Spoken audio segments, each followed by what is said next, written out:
welcome.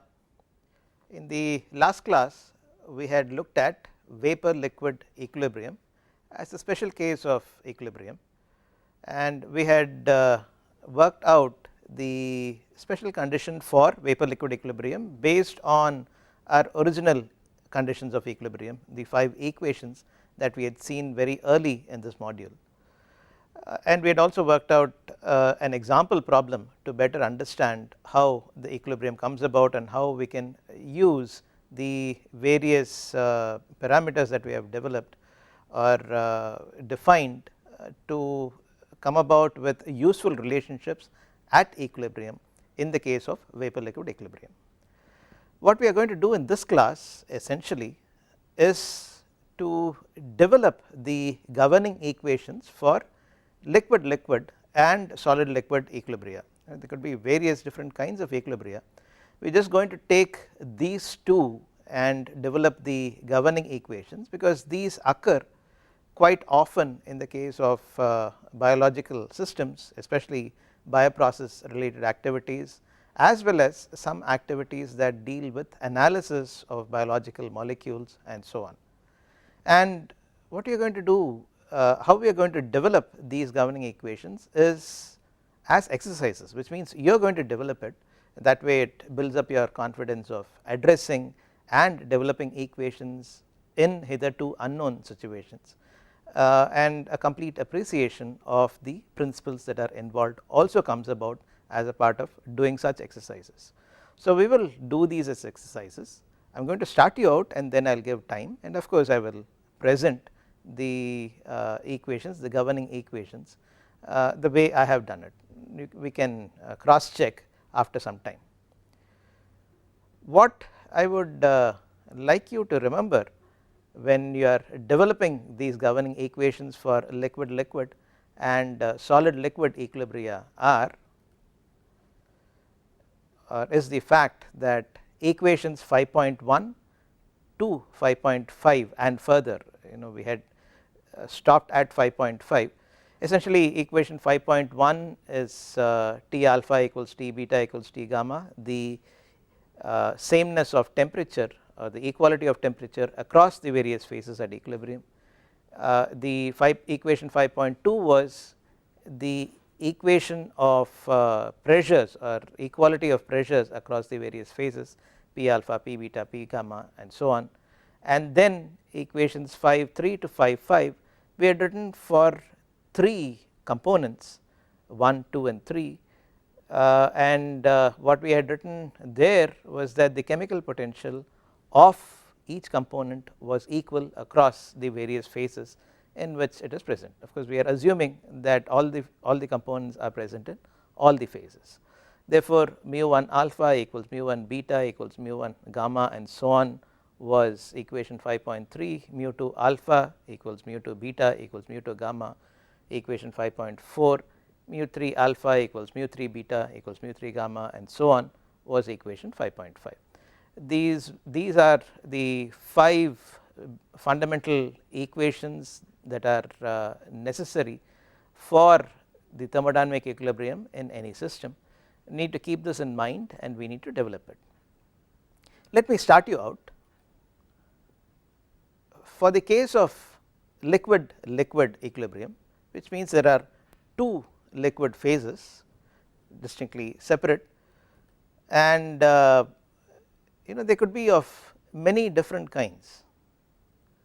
One could be a hydrophilic phase, the other could be a hydrophobic phase. This is easy to imagine. A hydrophilic phase, hydrophobic phase, let us say a mixture of oil and water, they are not going to mix with each other. You can clearly demarcate these 2 phases.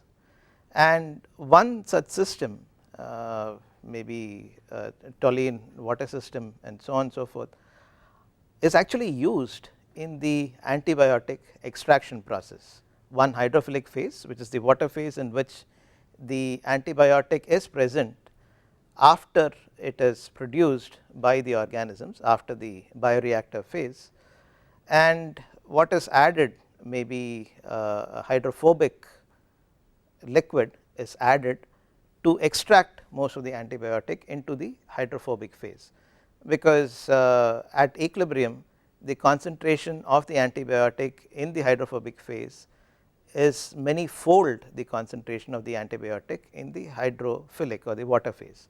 That is the basic reason for using this 2 liquid process for extraction and purification of certain biomolecules such as antibiotics. So, this is one example of a liquid liquid or of the occurrence of 2 liquid phases, and equilibrium conditions are the limiting conditions.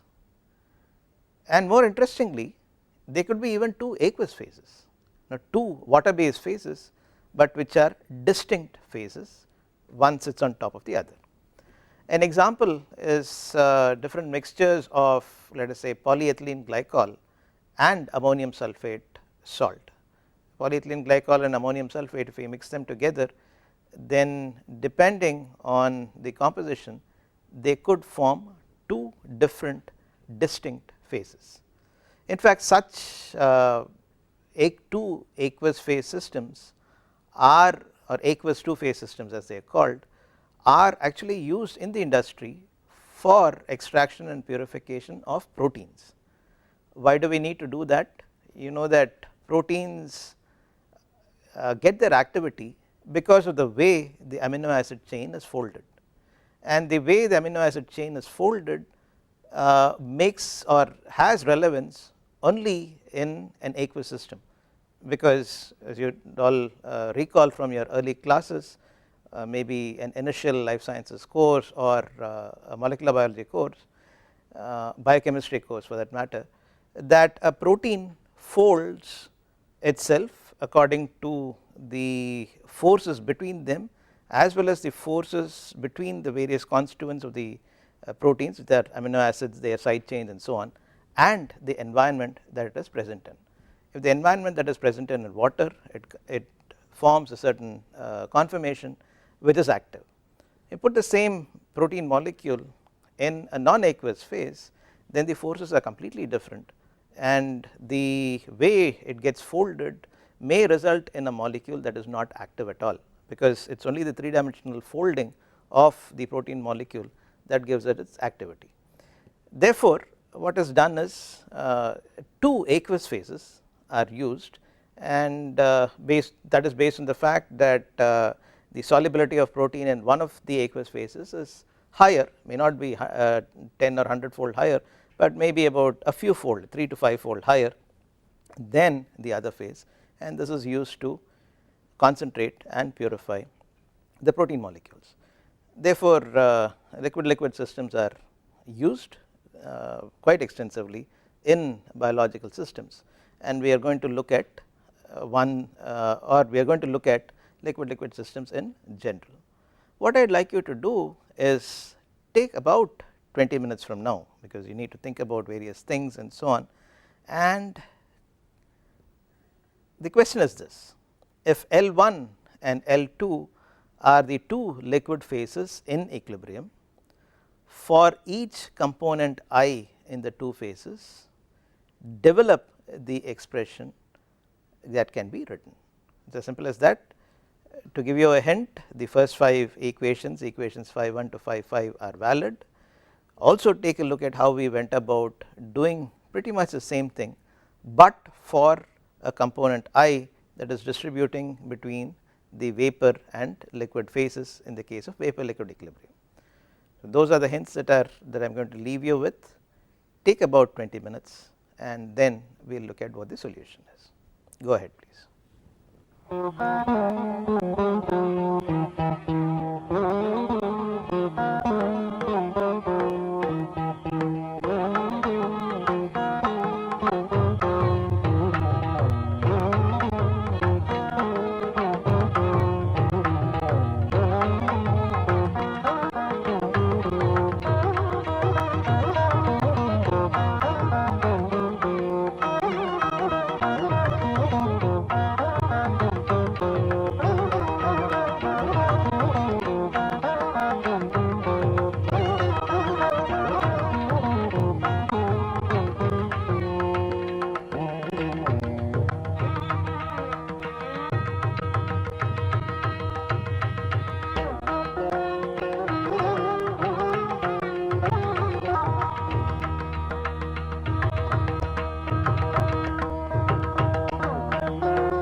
okay, you would have found it easy to write the condition for equilibrium, which is nothing but the equality of chemical potentials.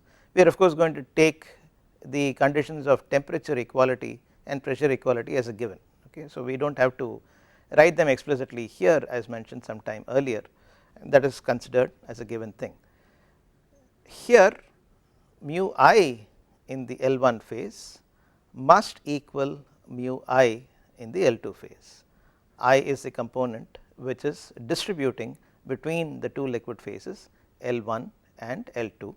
As mentioned earlier, L1 could be a hydrophilic phase and L2 could be a hydrophobic phase, or L1 could be one aqueous phase and L2 could be another aqueous phase, as in the case of aqueous two phase extraction. Now, okay, let us call this equation 539. Now, if we expand equation 539 in terms of fugacities, we can write mu I naught plus RT ln Fi in L1 hat, I hope you recall this Fi hat, equals mu I naught plus RT ln Fi in L2 hat. Okay, this is the fugacity of the component I in L1 in a multi-phase multi-component system, and similarly this is Fi L2 hat is the fugacity of component I in L2 in a multi-component system. Therefore, it is quite easy to see mu I naught is going to cancel with mu I naught, RT cancels with this side, and then ln Fi L1 hat equals ln Fi L2 hat, and therefore Fi L1 hat equals Fi L2 hat. Now, if you go back and look at expressions for this, you could write, which is essentially equation 4.8 in the previous module, you could express Fi L1 hat in terms of the pure component fugacity, which is easier to estimate. This is written as mu I L1 Fi L1 Xi L1, where Xi is the mole fraction and gamma, sorry, this is not mu, this is gamma, gamma I L1 Fi L1 Xi L1, gamma I is the activity coefficient, Xi is the mole fraction, and Fi is the pure component fugacity in the L1 phase must equal gamma I L2 Fi L2 Xi L2. This becomes the condition for equilibrium. Let us call this equation 541. To get a little more comfortable with this, let us work out an example. For the liquid-liquid extraction of ampicillin at equilibrium, express the ratio of the activity coefficients of ampicillin, that ratio is missing here, the ratio of activity coefficients of ampicillin in the two liquid phases in terms of fugacities and mole fractions. Okay, take about 15 minutes, go ahead and do this please.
This is on the same lines as the derivation. We could directly use the final relationship that we got just a while ago. We know if we employ equation 539 directly, see this is the case of liquid equilibrium, and ampicillin is the component I that is distributing between the two liquid phases. We know that from equation 539 that mu I of ampicillin in the L1 phase must equal mu of ampicillin in the L1 phase must equal mu of the ampicillin in the L2 phase, and writing this in terms of gamma I, or bringing this down to fugacities and then writing it, either way it is okay. Gamma of ampicillin in the L1 phase times fugacity of pure component ampicillin and the mole fraction of ampicillin in the L1 phase must equal gamma of ampicillin in the L2 phase, fugacity of ampicillin L2 phase, and the mole fraction of ampicillin in the L2 phase. And therefore, what is required is the ratio of the activity coefficients of ampicillin, gamma ampicillin in the L1 phase divided by gamma of ampicillin in the L2 phase is nothing but the product of fugacity and mole fraction in the L2 phase divided by the product of fugacity and mole fraction of ampicillin in the L1 phase. This is the equation that we were looking for, or the relationship that we are looking for in this example. So, for completeness, I would okay, let us actually present this, since we are almost out of time in this particular lecture. Let me just present this. It's quite straightforward. It's an example of solid liquid equilibrium. There are many different examples of solid liquid equilibrium in biological systems. They arise in situations such as biosorption, which is the removal of let us say toxic trace metals using a biological agent such as cells and so on. Bioleaching, which is taking the metals or useful components out by using biological means, and even in some analytical steps you come across solid liquid equilibrium in biological systems. And we know that equations phi 1 to phi 5 are valid, and therefore using similar arguments as for the liquid equilibrium, we can start with the governing equation that mu I in the solid phase must equal mu I in the liquid phase, equation 542, and therefore the fugacity of I in the liquid phase, this is solid phase, must equal the fugacity of I in the liquid phase, and in terms of the activity coefficient, the gamma I in the solid phase times Fi in the solid phase times the mole fraction in the solid phase given as Zi equals gamma I in the liquid phase times fugacity coefficient in the liquid phase times mole fraction in the liquid phase. This is the governing equation for solid liquid equilibrium. When we come back in the next class, we will review whatever we have done in this particular module on phase equilibrium. See you then.